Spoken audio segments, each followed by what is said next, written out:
고령화 시대 노인들의 쉼터로 흔히 노치원이라 부르는 노인 돌봄센터가 인기인데 더 늘리려 해도 주민들 반대에 가로막히는 경우가 많다고 합니다. 서울의 한 아파트 단지에선 재건축에 도움이 안 된다는 이유로 반대 호소문까지 붙었습니다. 신진 기자가 취재했습니다. 60층 이상 초고층 재건축을 추진 중인 여의도 시범 아파트입니다.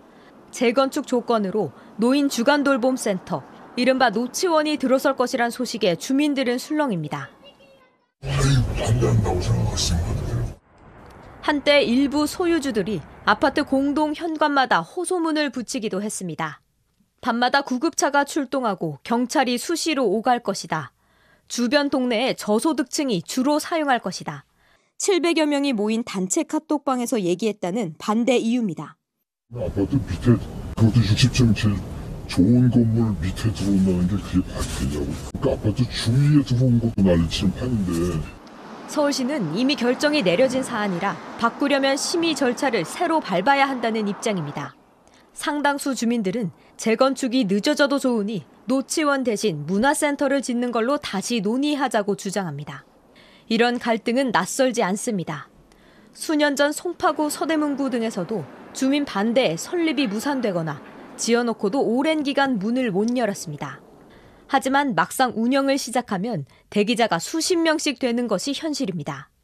서울 시내 노인 주간 보호센터는 총 468곳, 1만 4천여 명이 이용할 수 있습니다.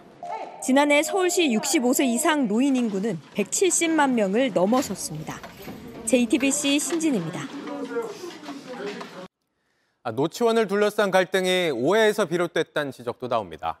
노치원을 주로 저소득층이 이용한다거나 노치원 때문에 야간에 구급차가 수시로 오가게 될 거라는 게 주민들 주장인데 이게 맞는 얘기인지 계속해서 신진 기자가 짚어드립니다.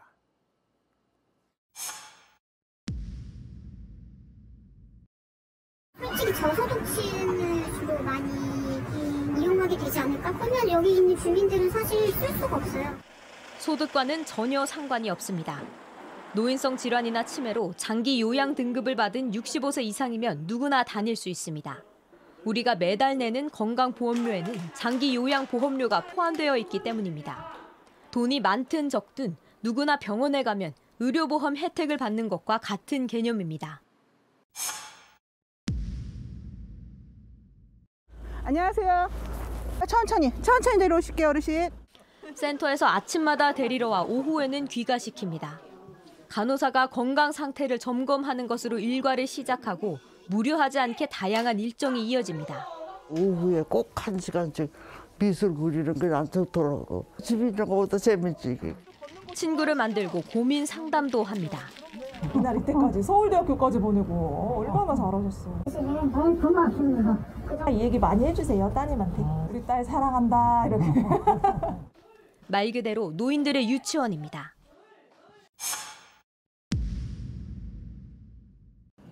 우리 동네, 내 아파트엔 안 되는 이유는 무엇보다 집값이겠지만 달리 생각해볼 필요도 있습니다.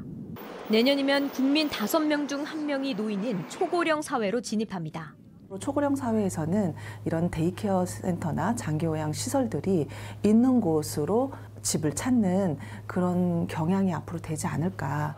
앞으로는 기피시설이 아니라 그 반대가 될 가능성이 크다는 게 전문가들의 분석입니다. JTBC 신진입니다. 문을 닫은 어린이집이나 유치원 중엔 노인 돌보는 돌봄센터, 이른바 노치원으로 업종을 바꾸는 경우가 많습니다.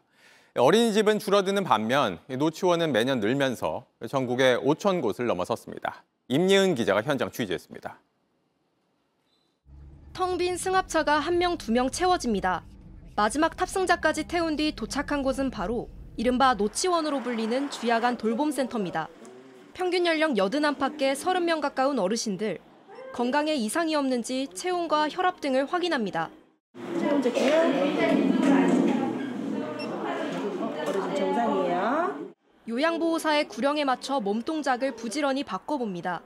혼자서 이제 집에서 맨 테레비만 이러다가 여기 오니까 딴 세상 같아요. 처음에 와서는 너무 재밌고 좋아가지고 집에 가는 게 좀 싫었어요.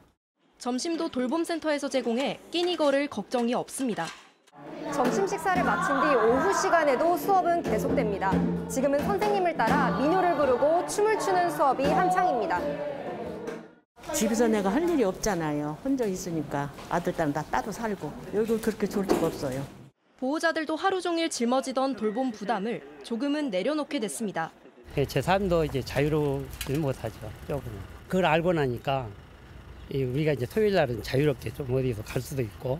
현재 돌봄센터는 전국 5천여 개로 매년 늘고 있습니다. 요양병원과 달리 하루 평균 8시간 정도 머물며 10,000원 안팎의 비용만 내면 됩니다. 노인 장기요양보험제도에 따라 등급을 받은 경우 자부담이 줄어듭니다. 하지만 제한이 있습니다. 뇌혈관 질환이나 경증 치매 등 노인성 질환을 앓고 있는 경우에만 등급 판정이 가능합니다. 생활하실 수 없는 어떤 여건이 이제 증명이 돼야지 되니까 여기서 이용하시는 일수가 또 제한이 있는 이제 아쉬운 부분이 있고, 어르신들이 집 밖으로 나와 사회와 어울릴 수 있는 인프라가 더 늘어야 한다는 지적이 나옵니다. JTBC 임예은입니다.